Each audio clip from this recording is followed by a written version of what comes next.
Assalamualaikum warahmatullahi wabarakatuh. Selamat sore sahabat tani, kembali lagi di channel Dede Official ya. Sore ini saya sedang berada di kebun belakang rumah untuk melihat-lihat perkembangan cabai lokal ya, cabai merah lokal yang pada kesempatan sore ini adalah tahap buah kedua ya. Di sini di depan kita sudah nampak ya. Nah, ini bakal calon bunga ya. Bakal calon buah, dan ini sudah mulai banyak mengeluarkan bunga ya. Ini hampir merata, ini semuanya mengeluarkan bunga tuh ya.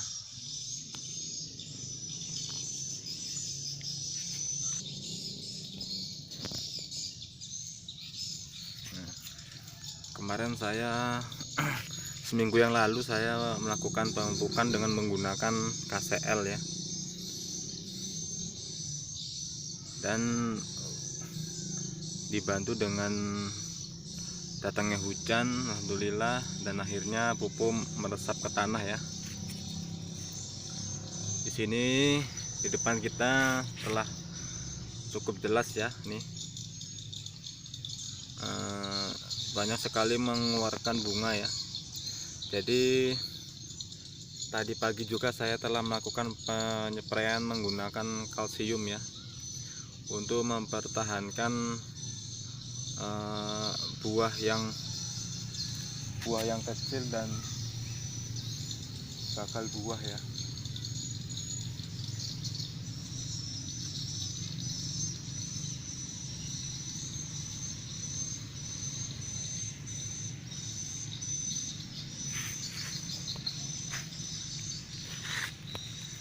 Mudah-mudahan ini tahap yang kedua bisa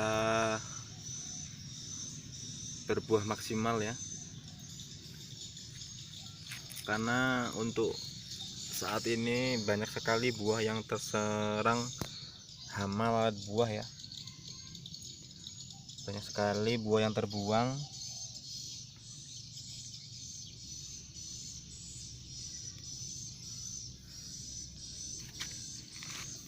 Jadi saya memanen cabai ini tidak menunggu memerah ya, atau manen merah, tapi saya manen hijauan, karena kebanyakan pembeli itu mintanya yang hijau ya, jarang yang merah. Ada yang merah tapi jarang. Dan saya alami kalau di kebun saya ini, kalau kita biarkan sampai merah tidak bisa dijual nanti ya, karena sudah busuk ya. Contoh seperti ini nih, ini tanda-tandanya sudah pasti nanti busuk ya. Nih, contohnya seperti ini ya, ini saya petik ya. Nah nih, waduh, nah nih seperti inilah yang saya alami ya di kebun saya ini. Banyak sekali cabai yang terserang seperti ini ya, warnanya ya, kuning bercampur hijau ya. Dan di sini juga terdapat bintik ya, nih bisa dilihat ya, bintik nih di dekat jempol saya nih. Ini adalah ulah dari lalat buah ya. Jadi lalat buah itu menghinggap dan menyuntikkan telurnya ya, kalau kata orang ini telurnya ya. Jadi kalau kita panen merah, nanti ini akan busuk ya, akan busuk dan keluar sejenis hewan kecil ya, yang sering disebut ulat kecilnya ya gitu. Jadi juga saya sudah bertanya-tanya kepada teman-teman di grup ya, komunitas cabai juga, masalahnya sama ya, pasti buahnya busuk duluan ya. Maka dari itu saya berinisiatif untuk memperkuat kalsium ya, kalsium dan gulma terutama. Nah, memang Di kebun saya ini medianya tanpa media mulsa ya, jadi saya langsung tanam di tanah karena mengingat satu, kalau pakai mulsa itu modal, yang kedua pengolahan tanah harus benar-benar matang ya, dan pengairan juga harus tetap terjaga. Maka dari itu ya saya tanam apa adanya di tanah seperti ini. Alhamdulillah ya, ini sudah menghasilkan pundi-pundi rupiah. Kalau diestimasi berapa kintalnya sudah banyak ya, alhamdulillah sudah, yang bisa saya jual itu sudah banyak. Dan ini mudah-mudahan tahap kedua buahnya juga lebat ya dan besar-besar. Di depan kita ini sudah nampak ya nih, ini buah-buah cabai yang masih muda ya. Nah, yang seperti ini sudah tua nih, kelihatan ya, ini besar sendiri dan warnanya juga hijau pekat.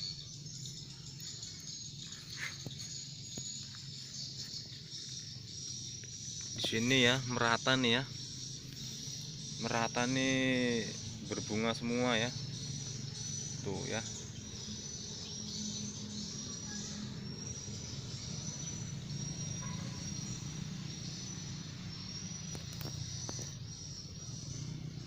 Sampai sana tuh ya teman-teman.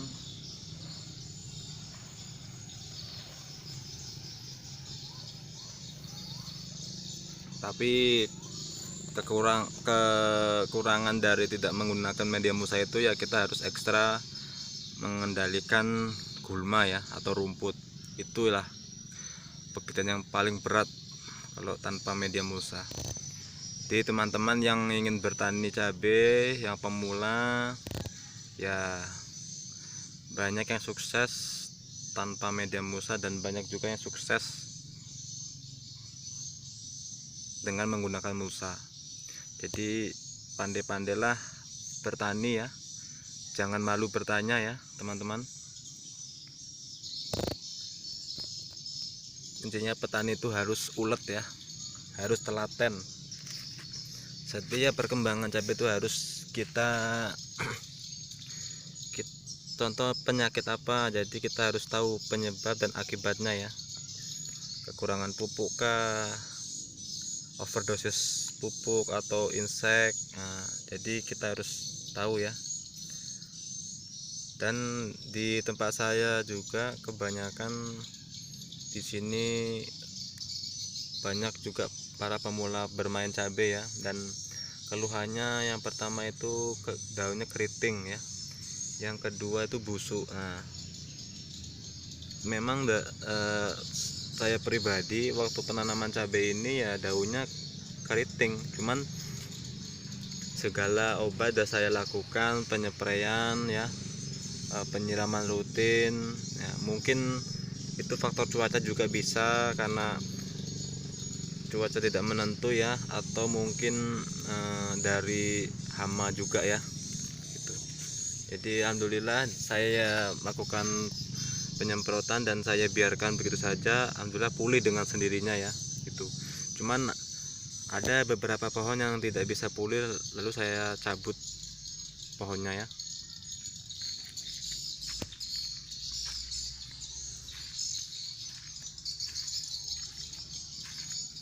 Nah ini, nih contoh di depan kita nih, ini dulunya ini keriting, ini dari kecil tuh keriting dia kan.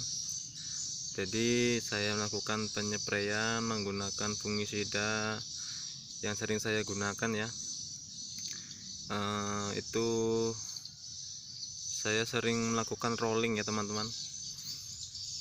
Banyak fungisida yang atau insektisida yang saya gunakan ya. Obat-obat yang nanti saya jelaskan ya. Jadi untuk pengendalian hama itu kita harus benar-benar kita lihat hama apa yang menghinggap di pohon cabai ini. Contohnya semut nih kan. Nah semut nih, jadi semut itu kalau hujan itu semut itu akan naik ke atas, ke ke tanaman cabai kita ya.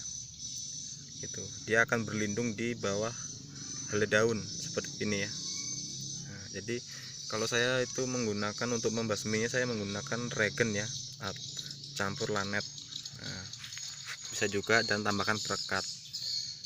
Dan obat yang berikutnya itu saya menggunakan Demolis, itu untuk pengendalian keriting daun ya. Demolis campur dengan Amistartop untuk mempercepat pertumbuhan tunas baru, karena dia mempunyai CPT ya teman-teman. Nah itu, jadi saya sering menggunakan obat itu Demolis, Amistartop, Kurakon. Nah jadi kalau Kurakon itu saya untuk menghalau lalat buah ya, menghalau lalat buah. Dan Bio-M, jadi memang banyak sekali para pemula itu yang bertanya-tanya apa menggunakan insek apa, fungisindanya apa gitu ya. Banyak kok teman-teman di grup itu yang sharing-sharing tentang obatnya menggunakan apa gitu ya. Intinya kalau saya pribadi tuh yang saya sebutkan tadi ya, Demolis, Kurakon, Decis, Amistartop, Bio-M, itu ya cuman yang saya gunakan untuk menanggulangi hama-hama yang ada di tanaman cabai saya ini. Kalau kita melihat di grup itu, karena di daerah saya ini di daerah Sumatera, jadi obatnya mungkin di sini terbatas ya, tidak yang kayak di Jawa ya. Jadi ya apa yang di toko di petanian itu ada ya saya beli ya gitu. Ya alhamdulillah hasilnya juga memuaskan, dan juga saya juga dapat belajar lah dari tanaman cabai ini ya, karena untuk merawat cabai ini tidak semudah yang kita bayangkan ya, prosesnya panjang. Cabai ini seperti merawat bayi ya, seperti merawat anak kecil ya gitu. Jadi kita harus sabar, berdoa ya. Oke teman-teman, itu yang dapat saya sampaikan di video ini ya, sharing-sharing tentang tanaman cabai, apa-apa saja hama dan bagaimana penanggulangannya ya. Mungkin nanti di video berikutnya saya akan mengulas tentang tanaman cabai juga, dan tunggu video berikutnya dari saya ya. Jangan lupa dukung terus channel ini dengan cara like, komen, dan subscribe ya, agar saya tidak bosan mengupload video terus-terusan ya, atau mengupload video setiap hari. Gampang sekali caranya dengan subscribe kok. Subscribe itu gratis ya. Saya tunggu dukungan kalian ya. Assalamualaikum warahmatullahi wabarakatuh.